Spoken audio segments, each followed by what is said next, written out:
ദളപതി 69 വിശേഷങ്ങൾ ആവേശത്തോടെയാണ് ആരാധകർ ഏറ്റെടുക്കാറുള്ളത്. ഇക്കഴിഞ്ഞ റിപ്പബ്ലിക് ദിനത്തിലാണ് ചിത്രത്തിന്റെ പേര് പുറത്തുവിട്ടത്.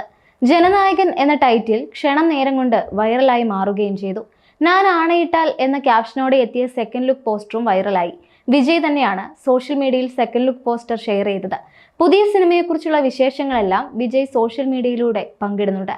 അദ്ദേഹത്തിന്റെ അവസാന ചിത്രമാണ് ജനനായകൻ എന്നാണ് നിലവിൽ കണക്കാക്കപ്പെടുന്നത്. അതുകൊണ്ട് തന്നെ സിനിമയെക്കുറിച്ചുള്ള പ്രതീക്ഷകളും ഏറെയാണ്. 2025 ഒക്ടോബറിൽ റിലീസ് ലക്ഷ്യമായിട്ടാണ് ഈ ചിത്രം ഒരുങ്ങുന്നത്. അഭിനയം നിർത്തി പൂർണ്ണമായും രാഷ്ട്രീയത്തിലേക്ക് ഇറങ്ങുക കൂടിയാണ് വിജയ്. ഫാൻസിന്റെ ശക്തമായ പിന്തുണയോടെ ആരംഭിച്ച തമിഴക വെട്രിക്കഴകം പാർട്ടിയുടെ പരിപാടികളിൽ വിജയ് സജീവമായി പങ്കെടുക്കുന്നുണ്ട്. ജനനായകനിൽ നായികയായി എത്തുന്നത് പൂജ ഹെഗ്ഡെയാണ്.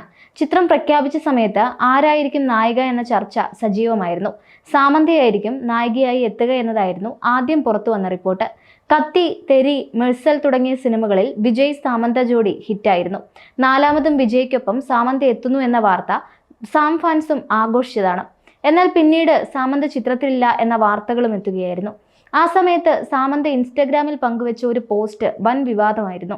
മയോസൈറ്റിസ് എന്ന അപൂർവ രോഗത്തെ അഭിമുഖീകരിക്കുന്ന സാമന്ത തന്റെ സാമ്പത്തിക ശേഷിയും സാഹചര്യവും കാരണം ഒരു ഡോക്ടറുടെ കുറിപ്പടിയും ഇല്ലാതെ സ്വന്തം ഇഷ്ടപ്രകാരം ഹൈഡ്രജൻ പെറോക്സൈഡ് നെബുലൈസ് ചെയ്യുന്നതും ശ്വസിക്കുകയും ചെയ്യുന്നതിനെ പ്രൊമോട്ട് ചെയ്തിരുന്നു. ഇതിനെതിരെ വൻ പ്രതിഷേധം കമന്റ് ബോക്സിൽ നടന്നു. പിന്നീട് അത് വാർത്തകളിലേക്കും വ്യാപിച്ചു. മില്യൺ കണക്കിന് ആളുകൾ ഫോളോ ചെയ്യുന്ന ഇൻസ്റ്റഗ്രാം പേജിലൂടെ ഇത്തരത്തിൽ തെറ്റായ സന്ദേശം പ്രചരിപ്പിച്ച സമന്തയ്ക്കെതിരെ ഡോക്ടേഴ്സ് പോലും രംഗത്തെത്തി. ഇത് കാരണം മരണം സംഭവിച്ചാൽ ഉത്തരവാദിത്തം ഏറ്റെടുക്കുമോ എന്നതായിരുന്നു പലരുടെയും ചോദ്യം. ഈ വിവാദങ്ങളുടെ പശ്ചാത്തലത്തിലാണ് വിജയ് തന്റെ അവസാന ചിത്രത്തിൽ സാമന്ത വേണ്ട എന്ന് പറഞ്ഞതെന്നാണ് പിന്നീട് വന്ന ചില റിപ്പോർട്ടുകൾ. എന്നാൽ ഇതല്ല സത്യമെന്ന തരത്തിലുള്ള ചില വാർത്തകളും കോളിവുഡിൽ നിന്നെത്തിയിരുന്നു. സാമന്ത മറ്റു ചില പ്രൊജക്ടുകളുടെ തിരക്കിലാണെന്നാണ് ഈ റിപ്പോർട്ടുകളിൽ ഉണ്ടായിരുന്നത്.